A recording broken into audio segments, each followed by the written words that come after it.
One of the most important muscles in our hip is called the Gluteus Minimus muscle, or glute min, and that muscle can be found right on the very side of your hip, side of your pelvis, and it's nearby other muscles that are often not what we're trying to target. So I wanted to just focus in and help you find that glute minimus muscle that is so important. The way you're going to find that is to be getting into 90-90 position. And we'll be focusing on this back hip. Then place your hand on your pelvis so that you can feel if your pelvis is turned to face back towards the back leg, which we don't want, or turn to face forward towards the front knee, which is the position that we want here. Then once I'm there, still feeling my pelvis, I'm going to walk my fingers down the very side of my hip until I find another bony prominence, which is the trochanter of your femur. And this can be found a little bit below the tissue we're after, but it gives us a boundary. So we have the pelvis, we have the trochanter, and then directly in between those muscles, we can find the glute minimus.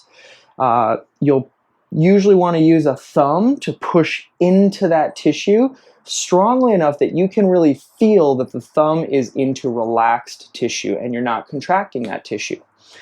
When we begin to contract it, we want to think, first of all, that the heel is getting light on the ground, probably without lifting for now, and then also ask that knee to get light on the ground. Both of those stimuli should give you a contraction right under your thumb that you'll feel, and you'll feel push your thumb out of the tissue.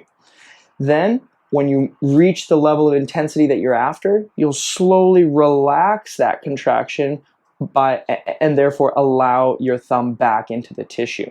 Now, I really recommend that you, even if you need to move the leg at first to find the contraction, as soon as possible, you shift to just trying to feel that muscle contract completely on purpose and under your control, and not because you're actually creating movement. That might take a while, but that's essentially what we're trying to improve and work on here with this drill. Finally, you can link your breath with this, essentially by breathing in on the contraction of the muscle, hold it for a beat or two, and then slowly breathe out as you relax that muscle all the way back to zero. So that might look something like this. I begin with relaxed tissue, slowly begin inhaling. Over 5 to 10 seconds, once I feel peak contraction in that tissue, then I would exhale and track that contraction all the way back down to 0% effort. Repeat that for several repetitions and you'll find much better ability to actually feel and control your entire hip joint because this muscle is so important.